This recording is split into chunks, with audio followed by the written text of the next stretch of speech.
পৃথিবীর সব সৌন্দর্য ফিকে মনে হয় যদি চরিত্রহীন জীবন হয়, তাহলে কিন্তু সত্যি এই সুন্দরের কোনো দাম নাই।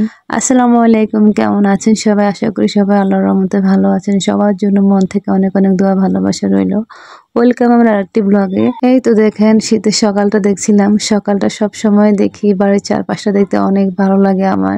আর এই তো আজকে বাইরে রান্না করতেছি। এখানে শুটকির পরিমাণ একটু বেশি দিয়েছি, বাট বোঝা যায় না। পেঁয়াজ রসুন ভালোভাবে একটু এটাকে প্রায় আমি 5 থেকে 7 মিনিট ভালোভাবে ভাজা করে, সাথেই তো হলুদের গুঁড়ি মরিচের গুঁড়ি সব একসাথে করে দিয়েছি। দিয়ে ভালোভাবে একটু ফ্রাই করে এখানে পানি দিয়ে দিব।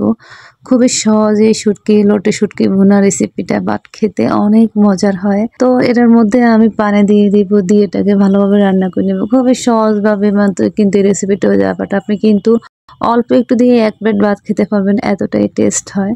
তো যাই হোক, এটা রান্না শেষ হয়েছে। এখানে এখন আমি বেগুন ভাজি করব। তো যে কথাটা বলছিলাম, ধরেন আপনি অনেক পয়সাওয়ালা, ধরেন আপনি অনেক বড় লোক, বাট আপনার মনের মধ্যে শান্তি নাই।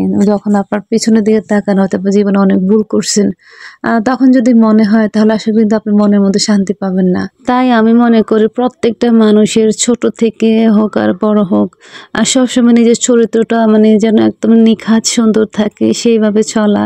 কখনো যেন চরিত্রের মধ্যে কোনো কালিমা না লেগে যায়, সেভাবে খেয়াল করা। তাহলে কিন্তু জীবনটা অনেক সুন্দর হয়। আর এটা যদি করতে হয়, তাহলে আপনার কিন্তু ছোটবেলা থেকে আপনি আপনার নিজের দিকে খেয়াল করতে হবে। খুবই সতর্কভাবে চলতে হবে। ধরেন যখন দেখবেন একটা পিঁপড়ার লাইন যাচ্ছে, তো দেখবেন হঠাৎ মধ্যেখানে তারা যদি একটু খাবার পায়, তারা সবাই কিন্তু ওই খাবার জন্যে এখান থেকে কিছু কিছু কিন্তু খাবার জন্য ওটা চারপাশে ঘুরতে থাকে, আর কিছু কিন্তু ঠিক রাস্তায় চলে যায়। ঠিক তেমন আর কি, চলার পথে অনেক কিছু দেখবেন, অনেক কিছু আপনাকে লোভ লালসায় টানবে। তো আমি মনে করি সব দিকে না তাকিয়ে খুব সুন্দরভাবে সামনে গুছিয়ে এগিয়ে চলার নামই হচ্ছে জীবন। তাহলে কিন্তু আপনার জীবনটা সুন্দর করতে পারবেন।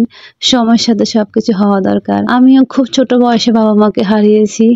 আমি যেখানে থাকি সেটা একদমই একেবারে, আমরা ভাই বোন সবাই এই বাড়িতে বড় হয়েছি। কেউ পাশে ছিল না, কিন্তু কখনো কোনোদিন কারোর সাথে কোনো খারাপ সম্পর্ক বা কোনো কিছুই করি নাই। সত্যি কথা বলতে, গ্রামের মানুষের কাছে আমাদের সেটার জন্য একটা সুনাম আছে। বাবা মা নাই তাতে কি হয়েছে, আমরা কিন্তু ঠিকই নিজের জীবন পার করে দিয়েছি খুবই সুন্দরভাবে। আমি মনে করি আমার মতো এরকম সবাই।